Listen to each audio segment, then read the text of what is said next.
Nous sommes chez Saint-Pierre et Associés, bien accueillis par René, qui est aux commandes. Bonjour René. Bonjour Nicolas. Merci de nous recevoir.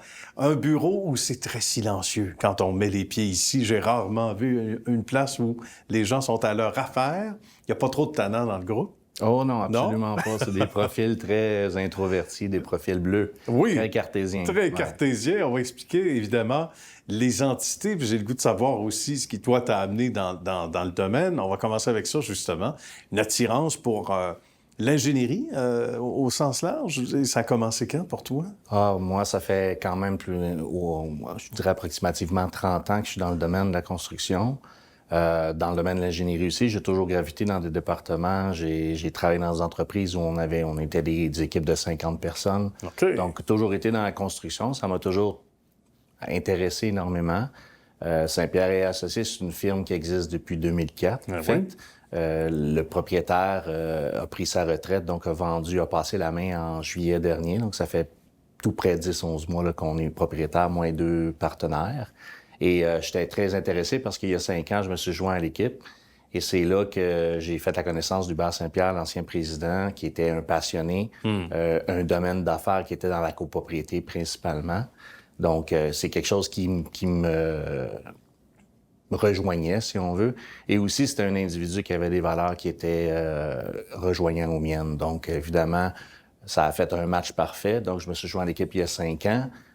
J'ai gravité dans l'équipe. J'étais analyste en coûts. J'ai monté directeur du département de contrôle de coûts. Par la suite, je suis devenu DG. Et par la suite, j'ai acquis l'organisation. Toutes les marches, comme, on parlait d'un style cartésien, les bonnes marches à monter, ça nous aide à devenir probablement un meilleur patron en bout de ligne, le fait d'avoir connu à peu près tous les départements.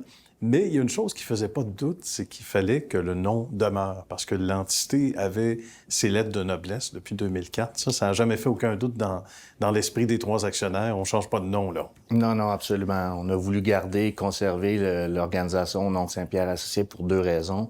Par la réputation de l'organisation. En fait, le président fondateur, qui était Hubert Saint-Pierre, avait fait la notoriété. Il a débroussaillé le chemin depuis 2004. Et aussi, les clients sont fidèles. Les clients nous redonnent du repeat business. Donc, c'est, pour prendre le terme anglophone... C'est un naturel. C'est un naturel. Ouais. Puis moi, on avait les mêmes valeurs, puis on voulait donner une entreprise bienveillante. C'est-à-dire, notre équipe, on la gère comme une petite famille. On veut que les gens soient bien. On veut que les gens soient passionnés. On veut qu'ils se réalisent. Donc, on a travaillé... On a poursuivi à mettre en place la mission, la vision et les valeurs de l'organisation qui avaient été... débuté par Hubert, mais on l'a officialisé récemment, il y a quelques mois, d'où les murales qu'on voit ici. Ben oui, c'est très bien. Comme, finalement, c'est comme de reconduire un mariage, en quelque sorte. Alors, vous avez pris, les amis, le bâton, le flambeau, on va le dire comme ça, pour employer une expression sportive qu'on connaît bien avec le Canadien. Mais sinon, on reprend le flambeau, mais on projette... on fait une projection en disant, ben oui, mais on garde les mêmes valeurs, donc on fait juste suivre le chemin.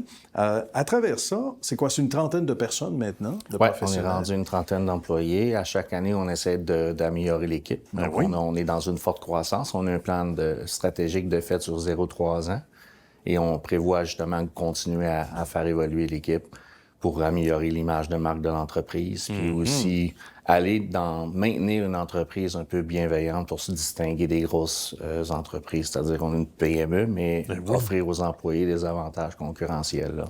On attire davantage les regards aussi. Parce qu'il vient un moment où on a beau avoir une belle réputation, quand c'est plus petit, on a peut-être moins nécessairement des têtes tournées vers nous, mais là, les choses changent et pour le mieux, ça se fait pas sans travail.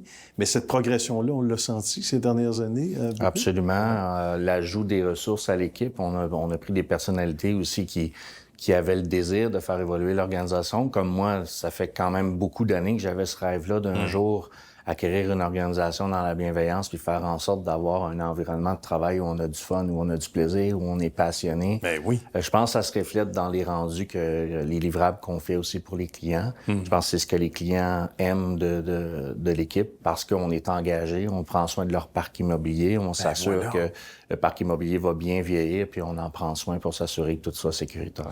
Il y a des inspections qui sont rigoureuses, qui sont demandées, qui sont exigées par les autorités. Il va sans dire que c'est la moindre des choses, c'est tout à fait normal. Il en va de la sécurité de tous. ça ressemble à quoi les défis en copropriété, par exemple, pour une entité comme ici, outre, bien sûr, la rigueur, qu'est-ce qui représente le plus gros du défi au quotidien? En fait, il y a 2 lois qui sont concernées principalement, c'est la loi 16 et la loi 122. Donc, ces 2 lois-là sont régies pour l'inspection de façade et des stationnements souterrains. Donc, c'est ce qui est le plus important, là, de s'assurer que ces éléments-là soient sécuritaires aux 5 ans. Et aussi, il y a une notion aussi de dépenses parce que ces grosses copropriétés-là, qui sont gérées par des syndicats, doivent être administrées. Donc, l'argent qui doit être provisionné pour faire face aux dépenses, à l'entretien de l'immeuble, à la pérennité des immeubles, c'est nécessaire et plus que nécessaire. Il y a eu beaucoup de cas dans le passé où il n'y a pas eu assez d'argent qui a été accumulé. Ça, c'est problématique. Donc, ça a créé les problématiques. Ouais. Et donc, c'est pour ces raisons-là que les firmes comme Saint-Pierre Associés sont là pour s'assurer d'aider les propriétaires de syndicats de copropriété à s'assurer d'avoir les fonds suffisants pour contrer les réparations et aussi l'entretien, de même que les inspections là, pour être conformes à la loi. C'est très bien. De quoi dormir tranquille, effectivement. Exact. C'est ce qu'on dit dans notre mission, là, fournir la tranquillité d'esprit à nos propriétaires. C'est bien dit, que ça ne peut pas être mieux imagé. Bien, René, merci de ce temps précieux. Salutations aux 2 autres actionnaires également.